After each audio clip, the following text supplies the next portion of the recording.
No, I think understanding the needs of the consumer very intimately is also super, super important, like you've been highlighting to that. I think you've got such a tremendous advantage, especially in the health and fitness space, because that is kind of, I'm not going to say your life, but like it's so much of what you do and so entrenched in everything from your sort of daily habits.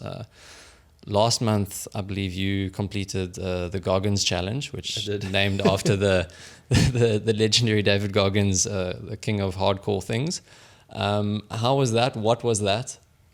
So I was initially going to do it, but I got roped into it. And I'm one of those people, if I get challenged to do something, or one of my mates is doing something that maybe seems a bit more hardcore than something I would do, I'm like, you know what, I've got to do this thing. Maybe it's an ego thing, I'm not too sure. But yeah, I gave myself probably a month or two of training. Didn't do it properly. I was really good up until 2 weeks before. And then I just fell off the wagon. Life happened and things got intense and complicated. We also had tax year end and it was just crazy. But yeah, I decided to do it. In true fashion, it wasn't as easy as, okay, cool, it's just something that's going to happen outside the apartment, whatever. It was all the way in the Eastern Cape, so flew there, got lodging there, but it was really, really epic. It's run by a guy called Drew. He's just absolute legend. He set it up all, and it was actually pretty cool. So part of it, which I didn't realize initially when signing up, but a part of it was to go towards a charity, which is a bunch of single mothers in Jeffreys Bay. So his mom runs that. So it was really cool. I think especially once you realize the purpose behind the run, you're like, okay, I've got to do this thing now. But yeah, it was incredibly tough. We landed on the Friday with a race. So for those of you guys who don't know, it's basically, so you run 4 miles every 4 hours for 48 hours. So in total, for South African people listening, that's about 6.5 Ks. So I think the whole run comes to it's just under 80 Ks over the weekend. But yeah, so we arrived there on the Thursday. The running started at 12 o'clock on Friday. So basically you run from 12 o'clock on Friday to your last lap starts at 8 o'clock on Sunday. And then obviously that's your last 4 hour stint. But anyways, first lap, we get there on the Friday. It's in the Karoo. It's 41 degrees. 41 degrees Celsius. We all looking at each other like, yo, this is going to be... And I think we took off. I had two other mates there, and by the end of the run, we all stopped, checked our watches, and I think we were all at heart rates of over 200. We all dead, and I'm just like, you know what? I don't know if we're gonna finish this thing. And this is I've done a half Ironman before, so I've done intense training, I've done endurance, and I know what it takes. And my body was just like, what are we doing here? Anyways, but yeah, I just decided to push through, and it was tough. It was really, really tough. We had some guys on the run with us who, one of the guys there, he's done 3 full-length Ironman. He does ultras every month. He's insane. Just the dude literally, he took his shirt off. He had 3% body fat. He was ridiculous.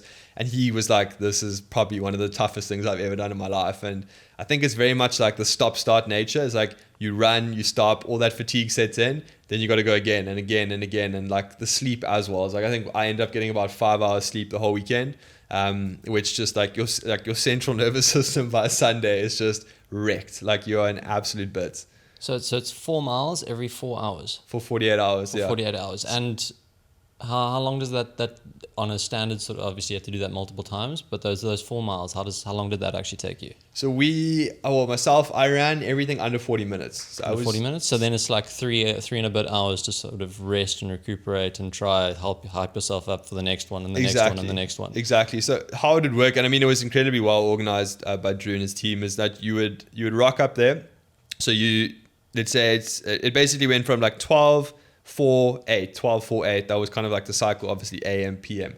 But what would happen is, so let's say your lap started at 4 o'clock. You'd start.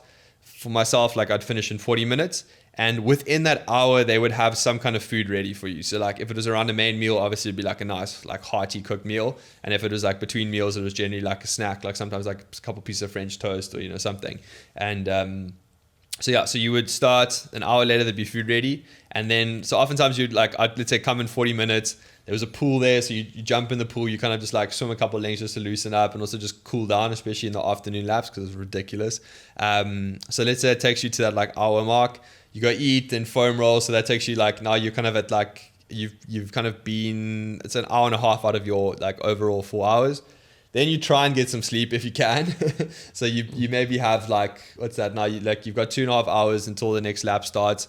You maybe get like an hour of sleep, because you also want to then like, wake up. If you need to go to the loo, go to the loo. If you need to like stretch and warm up for the next lap, then obviously you need more time.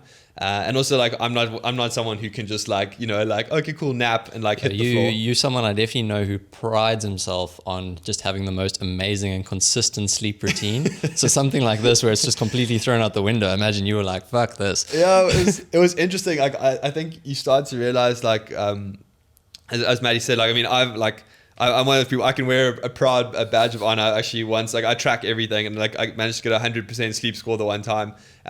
So like I know how to do this thing properly, and I'm very like, my sleep routine is something that I guard really like sacredly. I think like, you've even got a new ring on today about a new sleep tracking device. Been testing it for a week from Ultrahuman. It's super super cool. I mean, I was geeking out on the stats earlier, but yeah. So yeah. I mean, like I think in my day to day before doing it, I was like very much, I have to be getting like 8 hours sleep, and this has to be happening, otherwise I can't function like possibly. And it's that whole idea of like, I think especially when you like, let's say you build the perfect morning routine and something goes wrong in that process, it then impacts you that next day, and you're just like, oh no, that's the reason I'm not doing well, whatever. When one domino falls, then the whole house comes down. Yeah. And I think going through the process and realizing, you are so capable of like just doing so much on so little. I mean, like, yeah, you're running 80 kilometers, you're sleeping for like, some guys only sleep for 3 hours. I was lucky to get 5. But yeah, I mean, you realize that you are capable of so much. And I think coming off the run, like I learned a lot about myself through the whole process. I think the biggest one being, I think most entrepreneurs that I've spoken to have dealt with this at some point, but when you are quite an ambitious person and you've got these big plans in life, and especially with social media today, you see a bunch of guys who are in the same space who are doing amazing things, and they may be doing things that you want to start implementing into your business, and you start getting inspiration from all these guys. It then has like a double-edged sword where suddenly you like, you have so much that you want to do, but not enough hours in the day. And then you start to kind of like doubt yourself, because you're like, oh, like I said I was going to do that, I didn't do it. Like, but it's because you're juggling so many glass balls in the air, and you know that the minute that you stop, like something's going to break. And then, yeah, you don't get to things that you need to, like, oh no, yeah, I need to be like filming YouTube content because like, that's going to help us with our like client acquisition, whatever it is. And you don't do it. And then you start to lose confidence in yourself through the process. So I think like, I mean, like I had a moment in the Goggins challenge as well. Like I was not comfortably, but I was running everything under 40 minutes. And then like I had this dialogue in my head. I was like, no, it's fine. Like 45 minutes is okay. Like, it's just mad about finishing. And I'm like, why the fuck am I doubting myself right now? Like I've quite comfortably come in under 40 minutes. Like, why am I giving myself an excuse to, extend this and come in at 45 or like an hour or like, like why am I actually having that narrative in my head? And I caught myself and I was like, no, just because you said 40 minutes now, like you're going to come in like 35 now. And I started like pushing it down more and more. But I think just kind of like reinstilling that confidence in myself was really important, like going through that moment and realizing it. Because I mean, it's been a weird thing. Like since I was a kid, I've always had this like undying belief that if I want to do something, I'll do it. Like I know for a fact if I genuinely commit to it, I will achieve it. And it's always been a narrative. And I think like over the couple of years, I think since COVID just threw a spanner in everything. And I think like since that process, it has been almost like not a degrading process, but I definitely realized that I did lose a bit of that confidence in that process. Where does that confidence and that drive sort of come from? I mean, I can't like say that it wasn't from my parents. My parents definitely like instilled that confidence in me. They believed in everything I was going to do. I think especially, I mean, my mom, but my dad especially as well. Like he would come to like all my cricket games, my rugby games. He was always there. It's actually, I've got a tattoo of it if you've seen it under my arm, but it's basically like these tiger's eyes, like these big tiger's eyes. And he was always like in life, like you've got to have tiger's eyes. And I don't know if it's because he what do you call it, loved like the Rocky movie and it's that whole like eye of the tiger. I don't know if it's because of that, but it really sat with me as a kid, like just having that, like I'm sure you've seen a photo of like a tiger when it like stares, like especially you see those photos on like National Geographic, whatever, but those like very intense eyes, and you just know like with any kind of intensity and focus, you will get to where you want to be.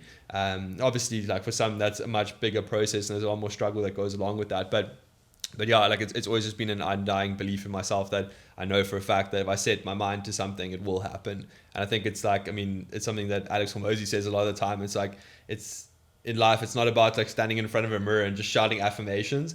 It's like once you start to do things that you say you're going to do, you build up confidence, and you've got like a stack of, you know, evidence of like, I said I was going to like, you know, do my first half marathon. I did it. I said I was going to run a marathon. I did it. I said I was going to start a business. I did it. As opposed to like, if you're always that kind of person who's like, I want to start a business, but then you take 5 years to do it and you're still trying to figure out like, oh, but I need to figure out a name and I need to figure out a logo. And it's like, you constantly, like every day that you decide not to do it, you're then pulling yourself back and you're losing confidence in that process. As opposed to like, if you'd never had the desire to start a business, you probably would have been a lot happier, as opposed to going through that process of like knowing that you need to do something, but not doing anything about it. So yeah, I would say like I mean, it's probably a lot longer answer than I needed to give there, but I would just say like my parents were definitely like the catalyst for it, for sure. Oh, amazing. And did you manage to stick under the 40-minute sort of target the whole way through? Or? I did. I actually managed to squeak in, I think I had a 34-minute one as well, which I was, I kind of regretted the lap after that, but yeah, it was a really cool process. It was tough. I'm still recovering from it. I've still got shin splints, which is just like a month and a half later. But yeah, it was a well worth challenge. I don't know if I'll do it again, and I hope Drew's not listening because he kind of wants me to do it again. But yeah, I definitely recommend that anyone try and do something similar, something that's incredibly tough, out of their comfort zone.